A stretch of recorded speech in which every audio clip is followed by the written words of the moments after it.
Hello guys, in the previous video I have discussed about the basics of data pre-processing and some of the steps to balance the diabetes dataset, and in this video I will continue with the further steps involved in balancing the diabetes dataset. Before moving forward, let's have a quick look over the dataset. You can see that the data is still not balanced, so we need to apply further steps of pre-processing. Also, in the previous video we have dealt with the target feature, that is the number of readmissions. I have already explained this feature in the previous video. Now let's proceed with the further steps of data pre-processing. We will drop some features which are irrelevant. So in this code we will be dropping some of the records. So as our dataset contains up to 3 diagnoses for a given patient, that is primary, secondary and additional. So diag 1 is primary diagnosis, diag 2 is secondary diagnosis and additional is diag 3. So diag 1, diag 2 and diag 3 have very few missing values, and if all the 3 values are missing, then that's bad data. So we will drop only those records in which all the 3 diagnoses are missing. So this is the code for that. Like wherever there is question mark at the place of diag 1, diag 2 and diag 3, so we will drop those records having question mark in all the 3 diagnoses.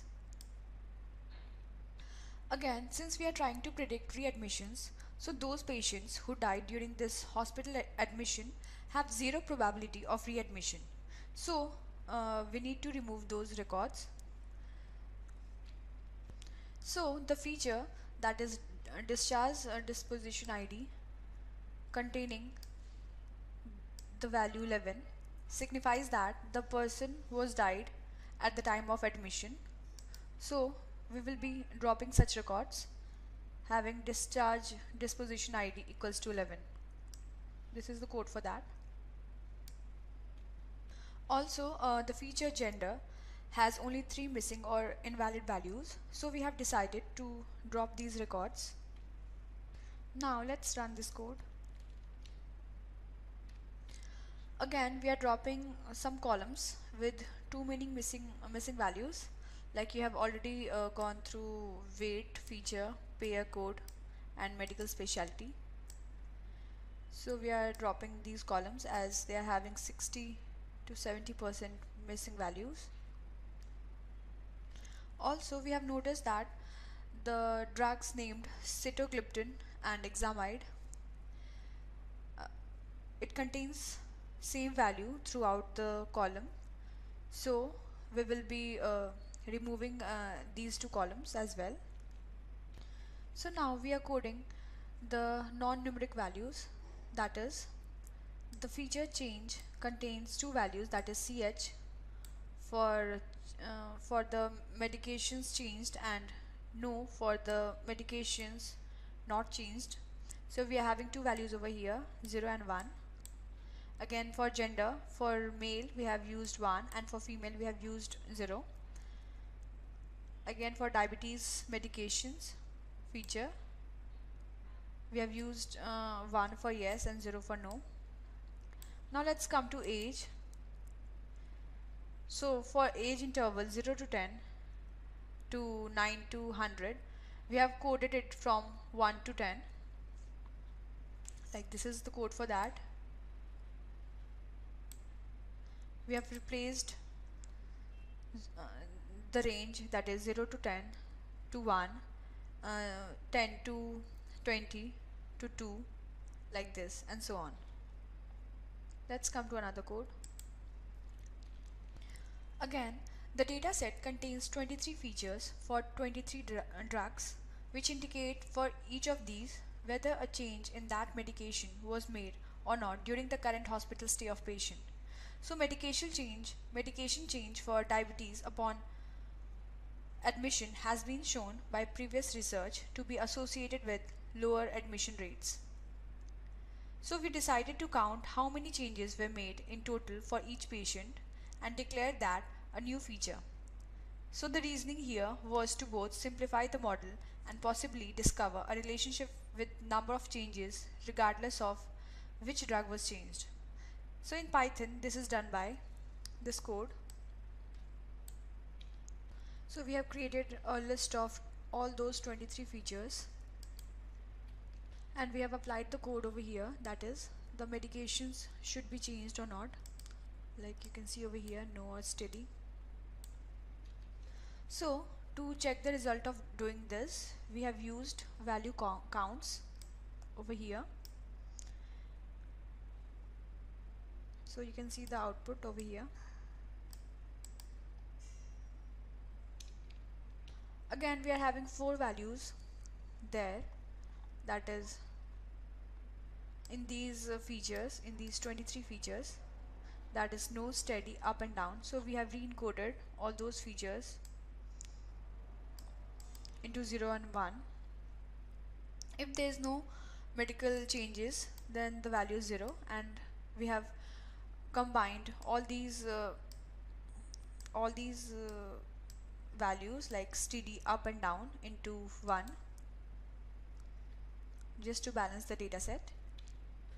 Again, in this part of code, we have reduced both A1C test result and glucose serum result into categories of normal, abnormal, and not tested.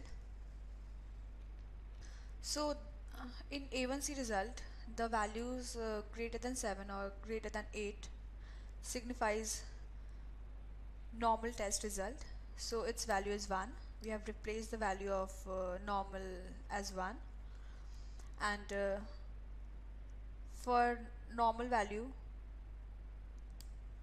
sorry, this one is the abnormal value, that is greater than 7 and greater than 8, that is the abnormal value, so we have coded it as 1.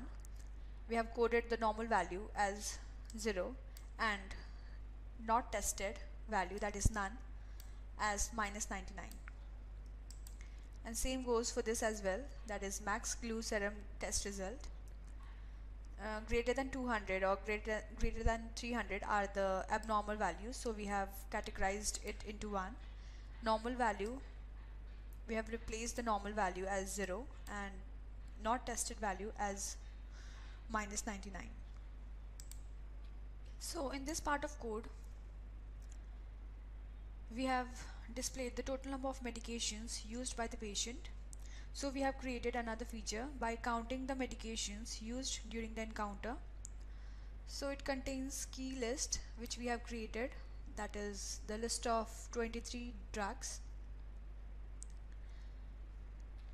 And to check the output, we can use this code, that is value underscore counts function.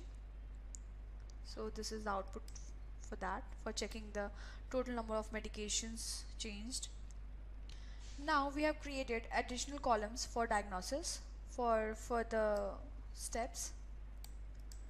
So we have categorized diag 1 into 2 levels, that is level 1 diag 1 and level 2 diag 2. Diag 2 into 2 levels, that is level 1, level 2, and same with the diag 3, that is level 1 and level 2 diag 3. Since all these diagnoses had 700 to 900 unique ICD codes, and it is extremely difficult to include them in the model and interpret meaningfully, therefore we have collapsed these diagnosis codes into 9 disease categories in an almost similar fashion to that done in the original publication using this dataset. So these 9 categories include circulatory, respiratory, digestive, diabetes, injury, musculoskeletal, genitourinary, neoplasm, and several others.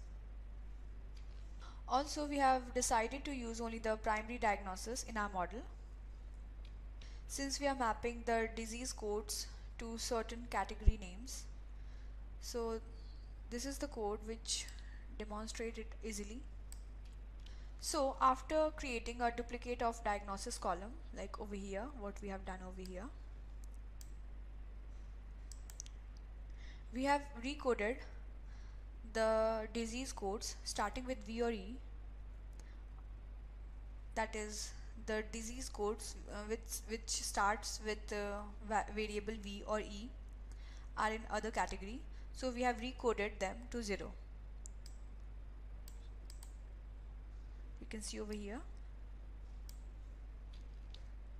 Also in this part of code we have replaced the unknown values with -1. Again we have changed the data type of all those features into float using ASType function. Now in this particular code we have iterated and recoded the disease codes between certain ranges to certain categories. Like I have already discussed about the ICD codes. You can search it over the internet that for every disease there is an ICD code, and it ranges up to 700 to 900, and this is what we have done over here. We have taken a particular record, and from values 390, and we have taken a particular range to which we can re-encode the values, like the values between 390 to 460 in level 1 diag1. We have recoded it into 1, and again we have recoded another values to 2, then 3, then 4, and so on. This is the code for that. In another part of code as well we have done the same thing, that is this is for level 2 diag1, that was for level 1 diag1, and this is for level 2 diag1, level 2 diag2 as well, and level 2 diag3 as well.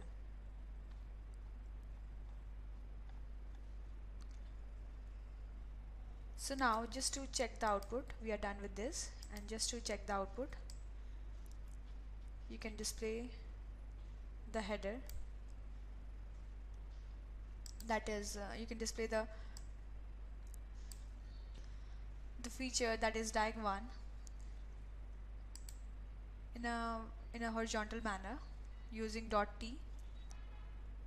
So this is the output which we have got, that is diag1 and level 1 diag1. You can display all the 3 diagnoses like this, that is diag1, diag2, diag3.